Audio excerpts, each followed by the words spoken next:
और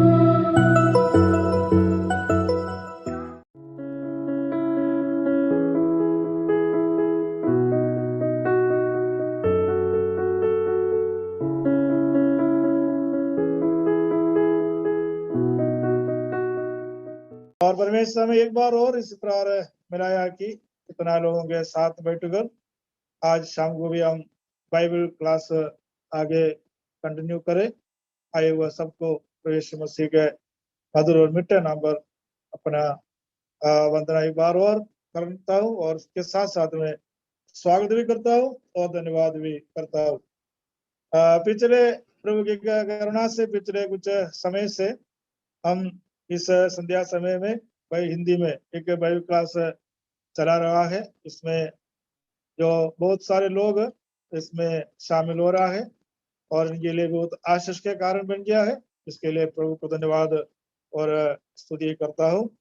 हम सभी के लिए जितना लोगों का नाम याद कर सकता है उतना लोगों का नाम याद करके प्रार्थना करते हैं। ना केवल मैं नहीं हूँ, लेकिन इसमें से कुछ एवांजलिस्ट लोग हैं जो राजस्थान में प्रभु की सेवा करते हैं। वे लोग भी जितना भी लोग इसमें शामिल हो रहा है हर सप्ताह में उनका नाम लिख कर वे प्रार्थना करते हैं। ऐसा ही प्रभु के दास लोग हमें बताया है कि आप लोगों का नाम इसमें कौन है। प्रभु के दास लोग इस इवांजलिस्ट के नाम पर इसमें लिखा हुआ है, जरूर आप दे सकता है। सबका नाम लिख कर रखते हैं और सबके लिए हर दिन में प्रार्थना में याद करते हैं, क्योंकि प्रभु का दास लोगों का काम आज यही है कि प्रार्थना करना। इसलिए प्रभु के दास लोग सबके लिए प्रार्थना करते हैं। हमारे लिए मिलने वाला एक सौभाग्य भी है कि हमारे लिए कुछ ना कुछ लोग प्रार्थना करते हैं। बहुत बड़ा सौभाग्य। शायद कई लोगों का विचार होगा हमारे लिए हमारा पास्टर ही प्रार्थना करते हैं और दूसरा कोई नहीं हो। ऐसा नहीं है। हम एक प्रभु के लोगों की आपस की संगति में आते समय पर हमारे पीछे भी बहुत सारे लोग हैं जो प्रार्थना करने के लिए है। ये एक हकीकत बात है, ये एक विश्वास योग्य बात है। क्योंकि प्रभु का वचन के अनुसार एक दूसरों के लिए जरूर प्रार्थना करते हैं। इसलिए ये हमारा जीवन के अंदर ये एक आशीष भी है कि हमारे लिए हमारे पीछे कुछ लोग हैं प्रार्थना करने के लिए। पिछले कुछ सप्ताह में हम बाइबल क्लास की स्टडी के रूप में तीसरा चैप्टर के ऊपर आए थे, मतलब तीसरा विषय के ऊपर आया था। उस विषय था उद्धार और बपतिस्मा और लॉर्ड सपर। उद्धार के बारे में हमने देख लिया और बपतिस्मा के बारे में भी पिछले 2 क्लास में हमने देख लिया। आज हम लॉर्ड सपर के बारे में देखते हैं। आज का मेरा विषय एक बार और मैं बताना चाहता हूँ, जो लॉर्ड सपर के हर चीज हर बात बताना नहीं आज का हमारा विषय है। उद्धार पाया हुआ एक व्यक्ति बपतिस्मा लेना है, साथ साथ में लॉर्ड प्रभु जी के टेबल में से भागीदार होना है। इस विषय को और जो मतलब इसको इम्पोर्टेंस और देख के जो अपने विश्वासियों को समझाना यही है मेरे लिए नियुक्त का मतलब। कई लोग सोचे होंगे उद्धार परमेश्वर यीशु मसीह का नाम लेने से उद्धार मिलेगा और बपतिस्मा नहीं लिया तो भी चलेगा और प्रभु जो वो मेरा नहीं है या कभी कभी लेना है, ऐसा करके लोग इसके ऊपर बहुत सारा बातें सोचते हैं। लेकिन प्रभु भोज क्या है? ये जो प्रभु भोज के ऊपर बहुत सारे टीचिंग बहुत सारे स्टडी होती है, जो अलग अलग डिनोमिनेशन इसको अलग अलग रीति में लोगों को समझाते हैं। मतलब एक डिनोमिनेटेड चर्चेस जो बताते हैं वो नहीं होगा, एक विश्वासियों की मंडली, यह मतलब है सुसमाचार के प्रति विश्वास में आया हुआ मंडली का जो टीचिंग है जो दूसरी डिनोमिनेशन का लोगों का टीचिंग जैसा नहीं होता है। और विश्वासियों की मंडली में भी अलग अलग लोगों का टीचिंग अलग अलग होता है, लेकिन बाइबल एक ही सिद्धांत में खड़ा है, एक ही बात सिखाता है। बाइबल केवल एक ही बात बोलता है, उद्धार पाके बपतिस्मा लिया हुआ हर एक विश्वासी प्रभु के टेबल में से भागीदार होना। इसके अलावा बाइबल में कोई टीचिंग नहीं। बाइबल कभी भी किसी को भी डिनोमिनेशन की तरफ डिवाइड नहीं किया। बाइबल कभी डॉक्ट्रिनल बातों को लेके लोगों को अलग नहीं किया। बाइबल कभी नहीं बताया कि एक ब्रदरन का फेलोशिप होना है, दूसरा एक दोसर का होना है, या तीसरा ग्रुप होना है, चौथा ग्रुप होना है, इसी प्रकार हजारों ग्रुप होना है। बाइबल नहीं कहा। बाइबल एक ही बातों पर शिक्षा देता है और एक ही झुंड को मानता है, एक ही गुट को मतलब ग्रुप को मानता है, एक ही ग्रुप है बाइबल के आधार पर। वो ये एक ही शब्द में बता दिया है, तो वो ये एक विश्वास। क्या विश्वासी है? बाइबल में जो लिखी हुई बातों पर विश्वास करने वाला विश्वासी। बाकी सब मनुष्य अपने अपने हिसाब से बनाया हुआ होता है। जब अपने अपने हिसाब से बनाया हुआ लोग अपने अपनी कैटेगरी में अपने अपनी टीचिंग लोगों को देता है।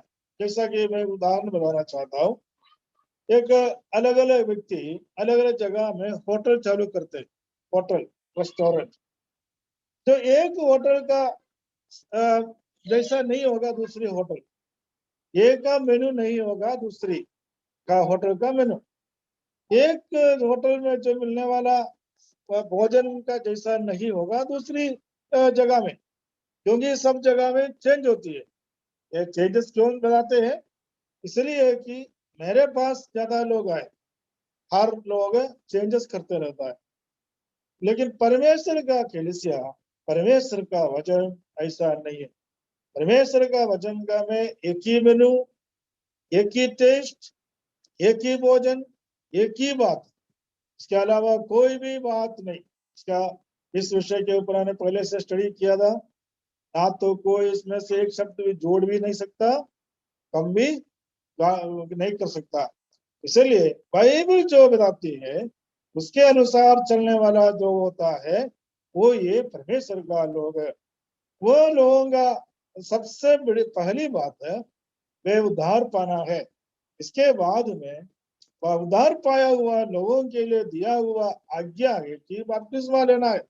जो बपतिस्मा लेने के बाद में उनका जीवन एक नई जीवन की तरफ आगे बढ़ रहा है।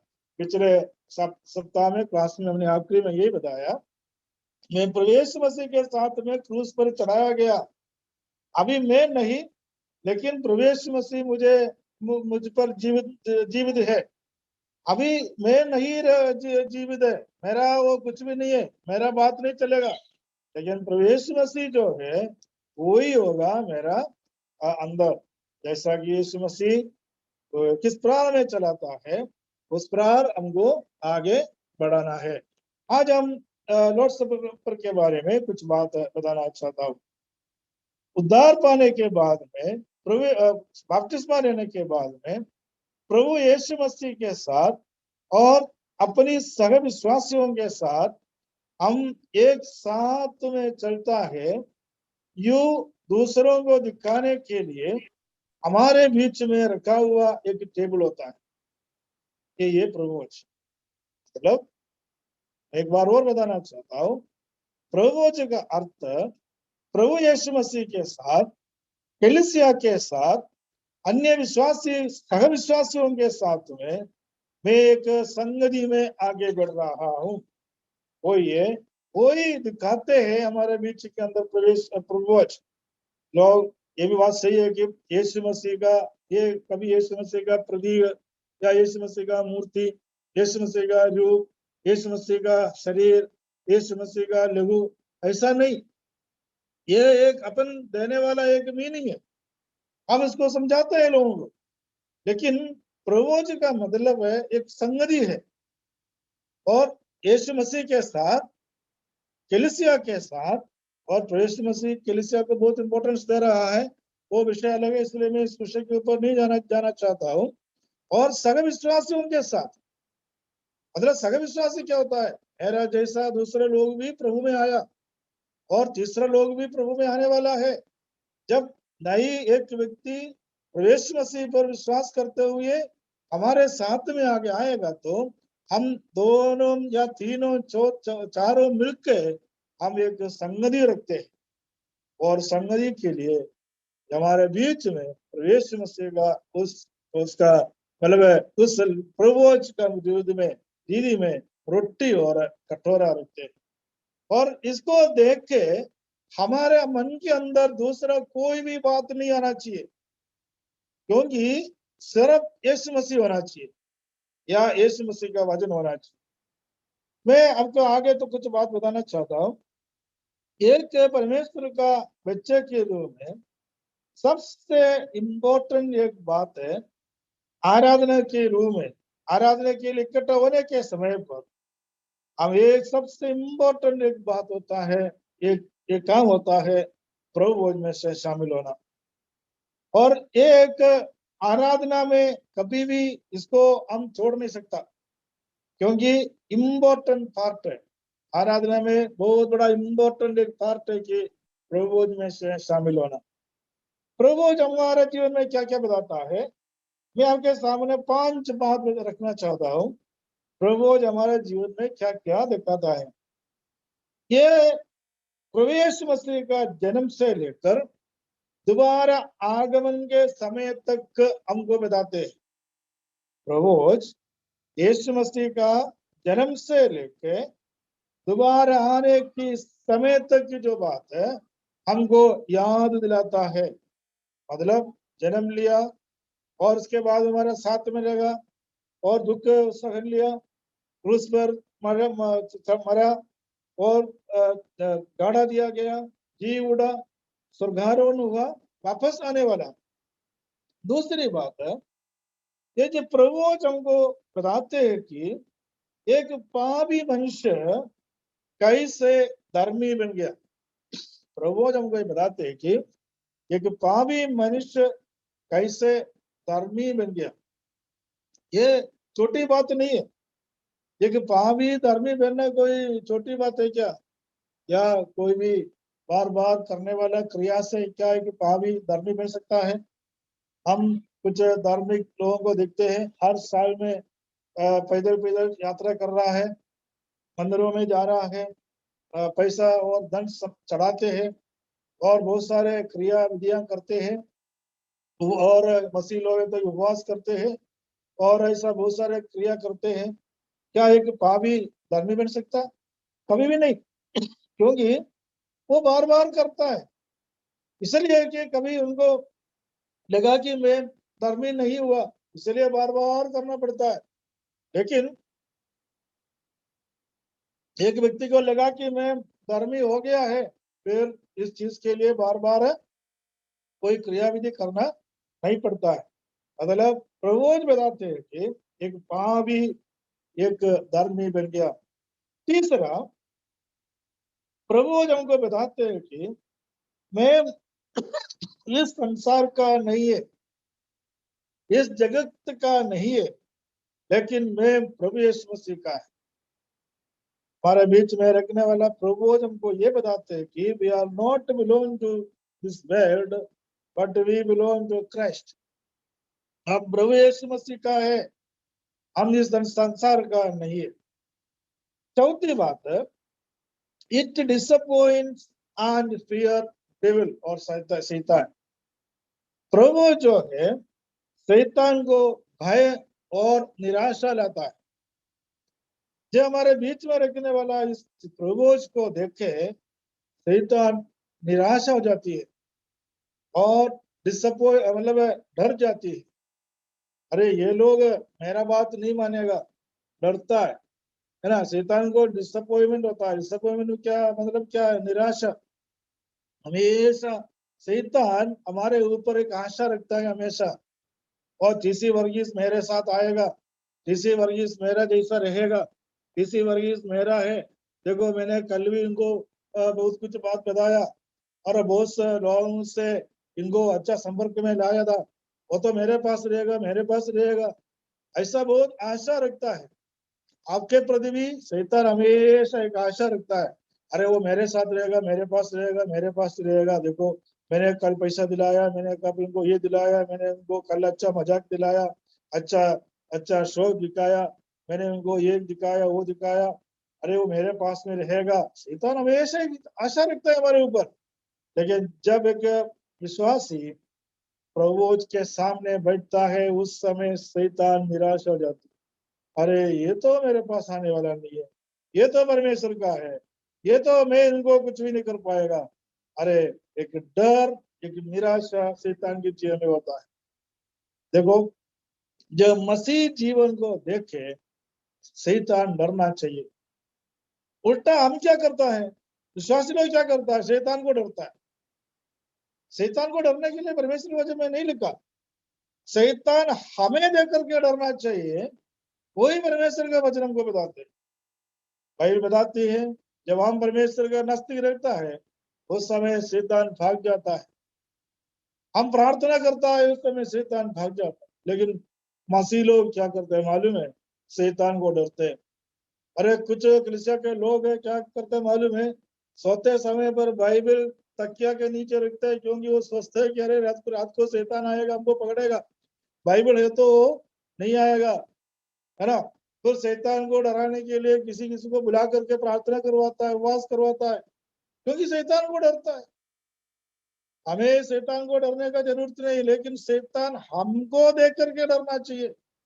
वही ये एक विश्वासियों का क्वालिटी, ये एक विश्वासियों का मजबूत, विश्वास का मजबूत यही होता है।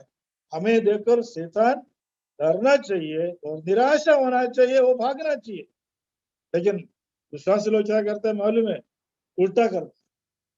Proverbs disappoints and fear शैतान, मतलब शैतान को डर बनाते हैं, मतलब फियर शैतान मतलब सिर्फ शैतान को डराते हैं।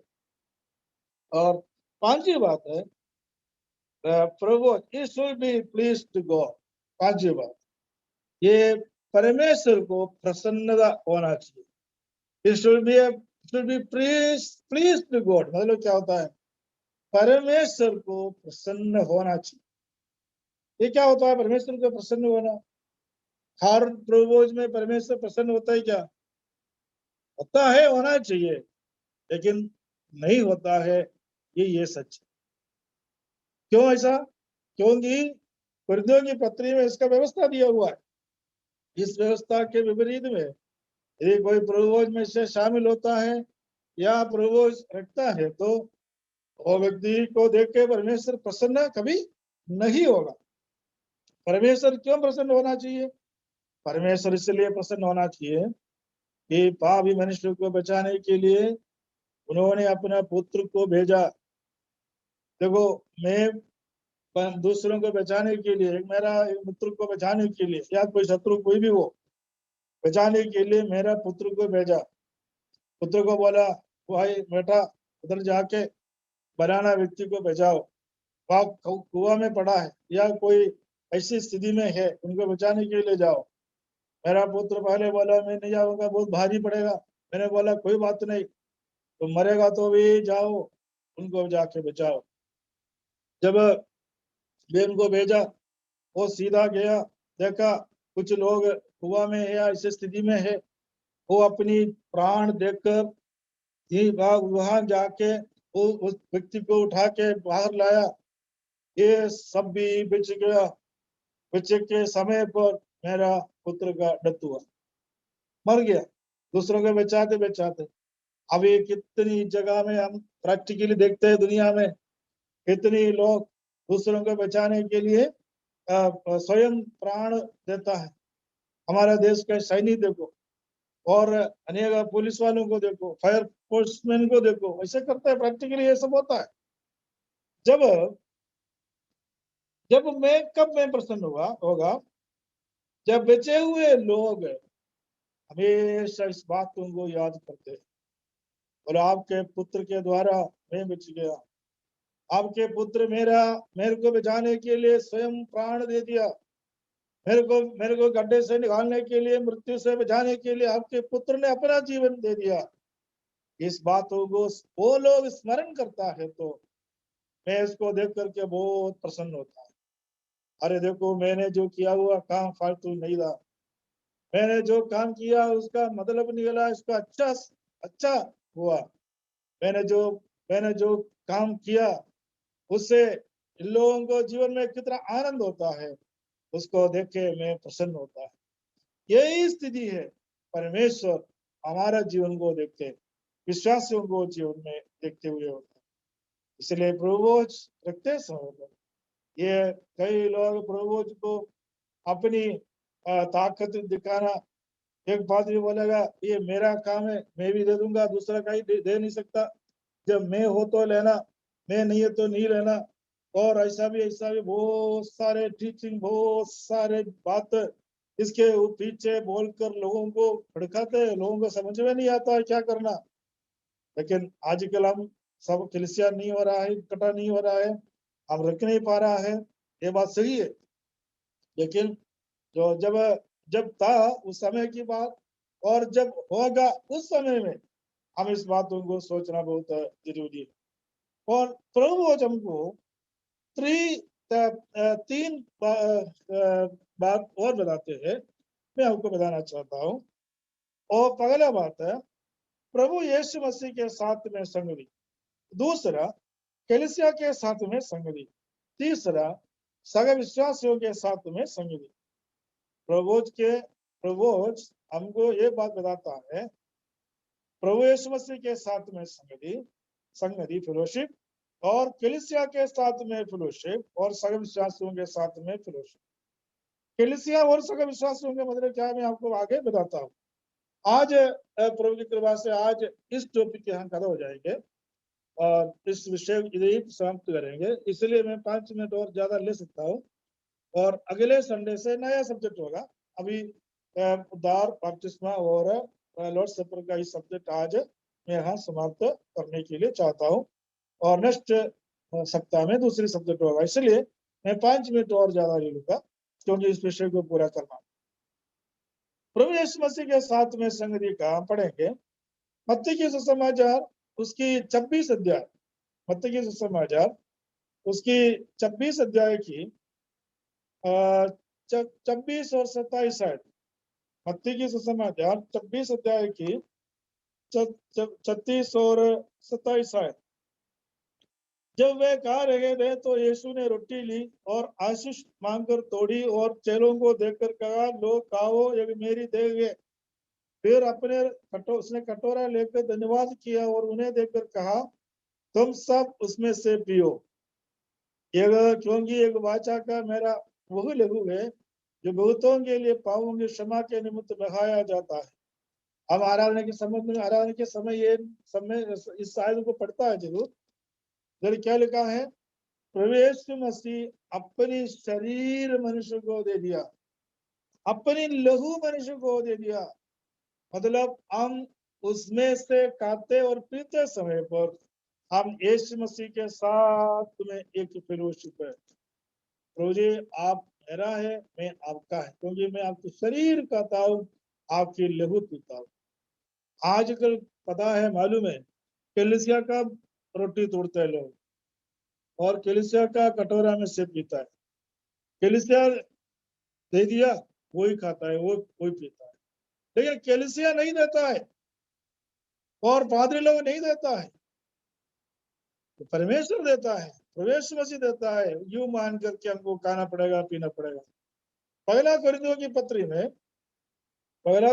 पत्री 11वें अध्याय की 24 और 25 में यही बातों को पौलुस दोहरा करके बता रहा है कि क्या लिखा है, और धन्यवाद करके उससे तोड़ी और कहा, यह मेरी देह है और जो तुम्हारे लिए है, मेरे स्मरण के लिए ही किया करो।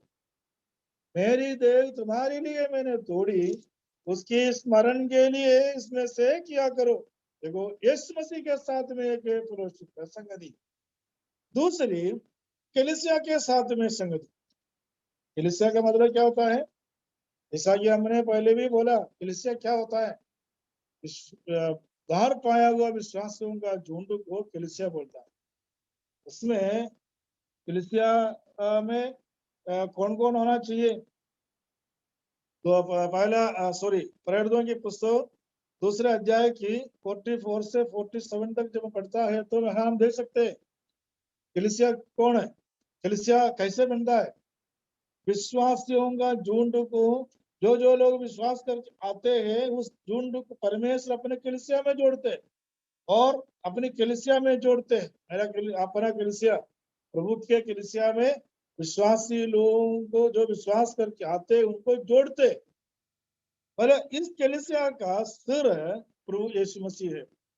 कोलोसियों की पत्री पहले अध्याय की 17 और 18 आदि के अंदर हमें पढ़ता है, कोलोसियों की पत्री पहला अध्याय 17 और 18, उसमें लिखा है वही सब वस्तुओं में प्रथम और सब वस्तुएं उसी में स्थिर रहती है, वही देह अर्थात कलीसिया का सिर है। देखो प्रभु यीशु मसीह कलीसिया का सिर, कलीसिया यीशु मसीह का एक शरीर है। आजकल हम समझते हैं कि कलीसिया का उन्होंने बनाना व्यक्ति 100 साल पहले कलीसिया बनाया था, उसका नाम पर कलीसिया चलता है, ऐसा नहीं। कलीसिया प्रभु यीशु मसीह का है। कोई मिशनरी आकर के कलीसिया स्थापित किया तो बोलेंगे हम बनाना मिशनरी का है, विदेश में से 500 साल पहले आया उनका है, ऐसा नहीं। कलीसिया प्रभु यीशु मसीह का है। यीशु मसीह पर विश्वास करते हुए इकट्ठे किए हुए लोग, उसका सिर यीशु मसीह, उसके शरीर कौन है। पहला कुरिन्थियों की पत्री उसकी 12वें अध्याय की, पहला कुरिन्थी 12 अध्याय की 27 आयत, पहला कुरिन्थी 12 अध्याय की 27, 12 का 27, इसमें क्या लिखा है, इसी प्रकार तुम सब मिलकर मसीह की देह हो और अलग अलग उसके अंग हो।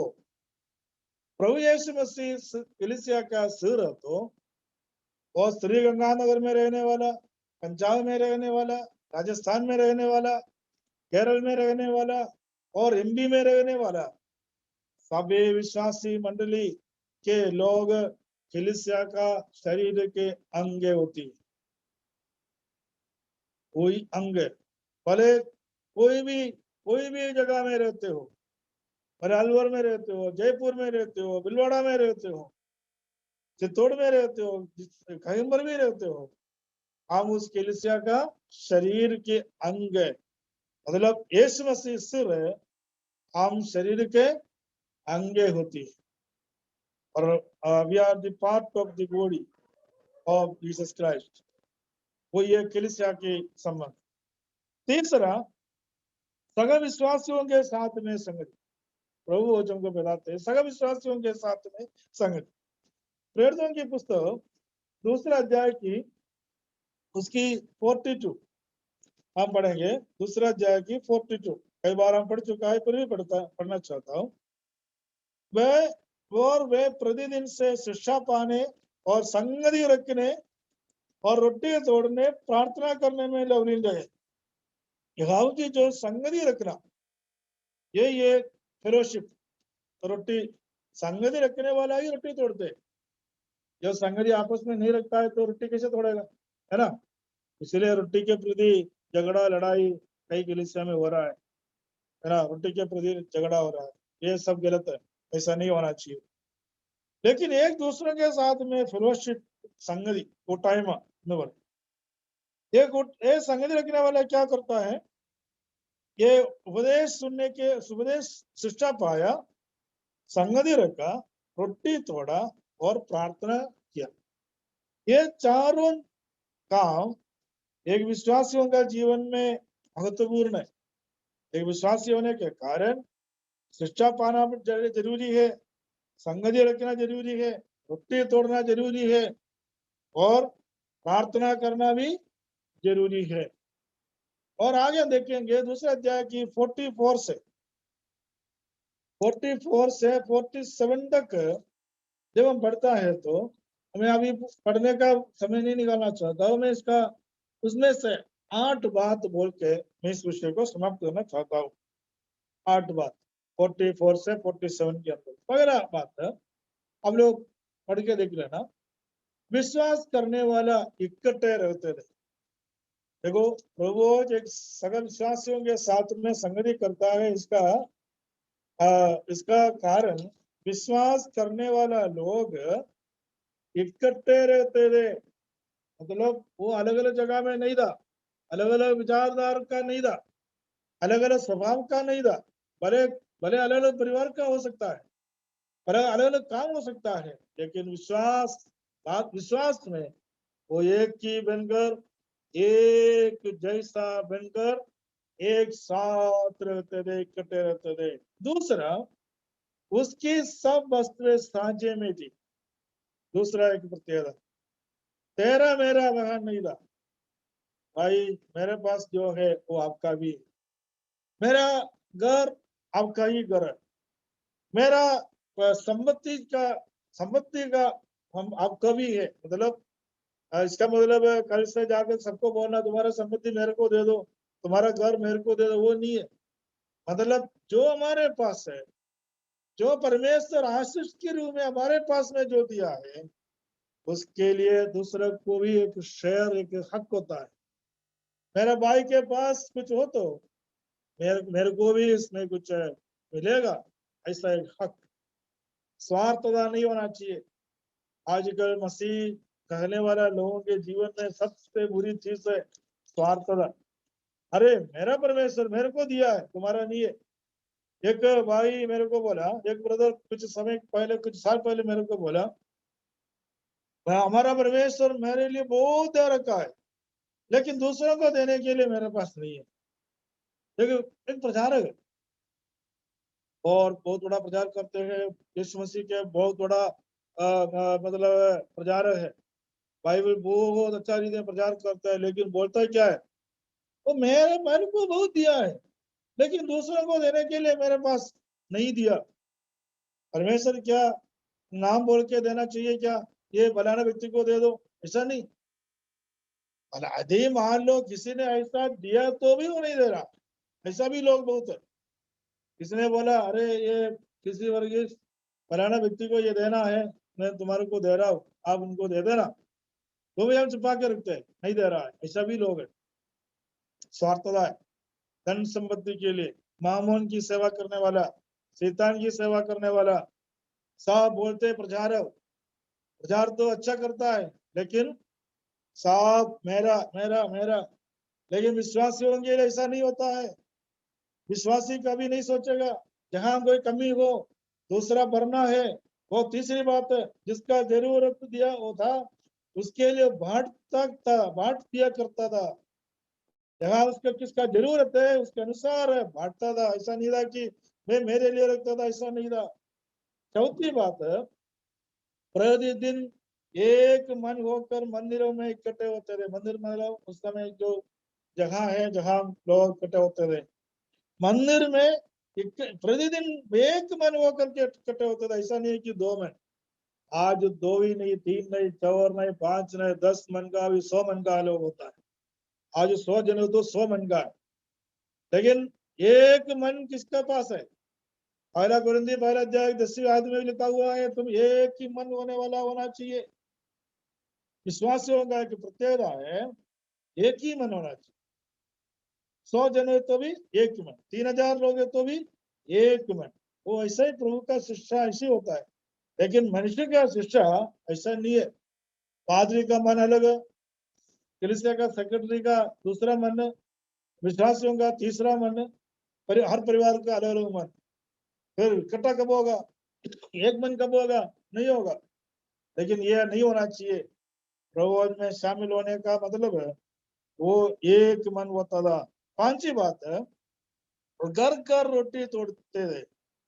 घर घर रोटी तोड़ते थे मतलब है उस समय आज का जैसा बनाया हुआ मकान नहीं था एक साथ बैठने के लिए, इसलिए घर घर जाते थे। आज हमारा घर पे, कल दूसरे का घर पे, कल परसों तीसरा का घर पे।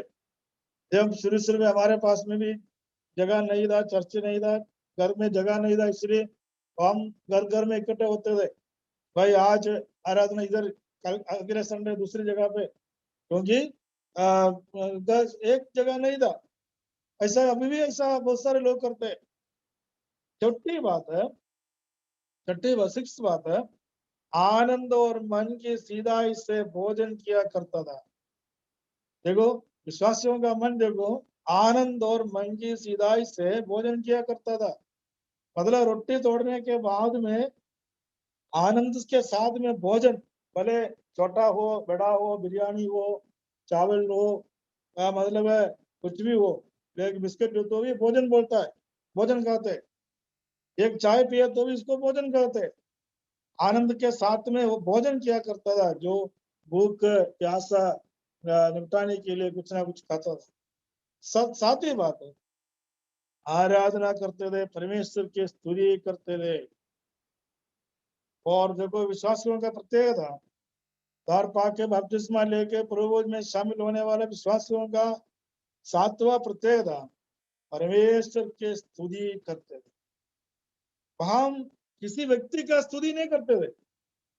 आजकल आराधना समाप्त होते ही लोगों का मन क्या है पता है? अरे किसी किसी का आज कौन था, आज मतलब ऐसे ऐसे व्यक्ति का नाम लेके उसके लिए आराधना करता था। अरे ये अच्छा था, बड़ा है, बढ़िया है, लेकिन परमेश्वर का स्तुति करते थे। इसलिए हम लोग प्रेज द लॉर्ड बोलते हैं। आज के लोग देख के बोलता है प्रेज द लॉर्ड, लेकिन उसके बाद में काम जो अलग होता है। प्रेज दूसरों के लिए होता है, गॉड को नहीं देता है। लेकिन परमेश्वर का स्तुति करते थे, आराधना करते थे।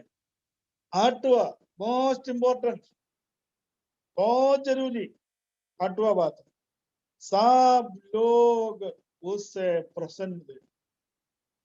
उन लोगों को देखे बाकी लोग प्रसन्न हुआ करता था। The people were very happy about them. इन लोगों को देखे या हमें देख के दूसरे लोग प्रसन्न होना चाहिए। आजकल कितना मसीह लोगों को देख के लोग प्रसन्न होता है। आराधना के बीच में झगड़ा लड़ाई करने वालों को देख के लोग बोलेगा, अरे वो तो कितना अच्छा है। हाँ, एक पड़ोसी के साथ में दुश्मनी करने वाला, जलन करने वालों को देख के लोग प्रसन्न होता है? नहीं होता है। विश्वासियों को तोड़ने वाला पादरी लोग होते हैं।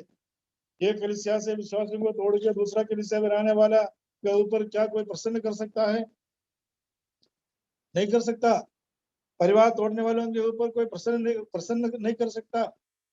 और विश्वासियों को आशीष के बदले में उनको मतलब दूसरी बात, दूसरी स्वभाव दिखाने वाले लोगों के ऊपर लोग प्रसन्न नहीं होगा। स्वार्थता दिखाने वाले लोगों के ऊपर लोग प्रसन्न नहीं होगा।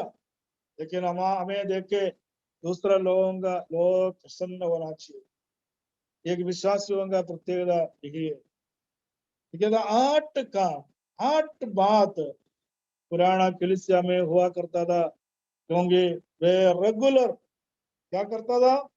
उपदेश सुनता था, संगति रखता था, रोटी तोड़ता था, प्रार्थना करता था। वे लोग कौन लोग है? उद्धार पाया हुआ लोग, सॉरी बपतिस्मा लिया हुआ लोग। कौन बपतिस्मा लिया? उद्धार पाया हुआ लोग।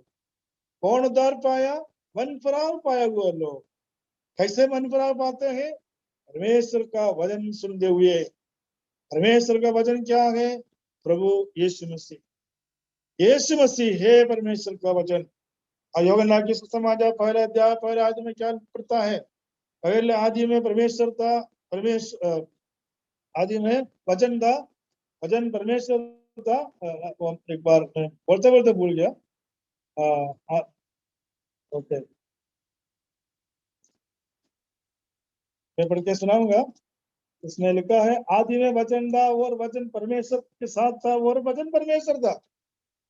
और आगे लिखा है कि वो वचन देहधारी होकर के हमारे बीच में आया और वे अपने घर आया और उसके अपने ने उससे ग्रहण नहीं किया, परंतु जितनों ने उससे ग्रहण किया उसने उन्हें परमेश्वर का संतान होने का अधिकार दिया, अर्थात उन्हें जो उसके नाम पर विश्वास रखते हैं। देखो, वही है प्रवेश मसीह का वचन।